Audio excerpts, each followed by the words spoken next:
വളരെ വിഷമിച്ചിരിക്കുന്ന ഒരാൾ വെളിയിലൊന്ന് പോയി എല്ലാവരും ഒന്ന് കണ്ട് ഒന്ന് ചിരിച്ച് ഒരു കാപ്പിയൊക്കെ കുടിച്ച് തിരിച്ചു വരുമ്പോൾ എന്തോ ഒരു കുറവ് മനസ്സിനൊരു കുറച്ച് ലൈറ്റായി. ലാഘവം.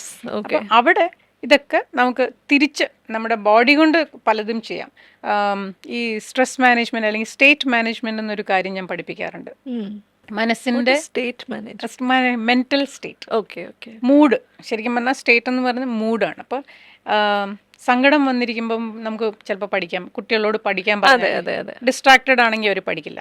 അപ്പോൾ അവർ പഠിക്കുന്നതിന് മുമ്പ് അവരെ ഹാപ്പി ആക്കി അല്ലെങ്കിൽ അവരെ ഫോക്കസ്ഡ് ആക്കി ഇരിക്കുകയാണെങ്കിൽ അവർ ഡബിൾ സ്പീഡിൽ പഠിക്കും. അപ്പോൾ മെന്റൽ സ്റ്റേറ്റ് നമ്മൾ എങ്ങനെ മാനേജ് ചെയ്യുന്നു അത്രയും ആയിരിക്കും നമ്മുടെ ക്വാളിറ്റി ഓഫ് ലൈഫ് എന്നാ പറയാം.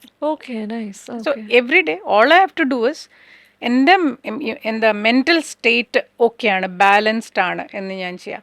ഇപ്പോൾ നമ്മളിപ്പോൾ സംസാരിക്കുന്നു, അതിന് എന്താ ഞാൻ ഡിസ്റ്റർബ്ഡ് ആണെങ്കിൽ എനിക്ക് വർത്തമാനം പറയാൻ പറ്റില്ല, എൻ്റെ ചിന്തകൾ വേറെ വഴിക്ക് പോകും. അപ്പോൾ ഞാൻ മൂഡ് മെയിൻറ്റെയിൻ ചെയ്യുന്നതെന്ന് പറഞ്ഞാൽ ഞാൻ വളരെ പീസ്ഫുള്ളാണ്, ഞാൻ വളരെ ഹാപ്പിയാണ്. ഹാപ്പിനെസ്സിനെ പറ്റി സംസാരിക്കണമെങ്കിൽ നമ്മൾ വളരെ ഹാപ്പി ആയിരിക്കണം, അല്ലെങ്കിൽ മെൻ്റൽ സ്റ്റേറ്റ് കാം ആയിരിക്കണം, എന്നാലേ സംസാരിക്കാൻ പറ്റൂ.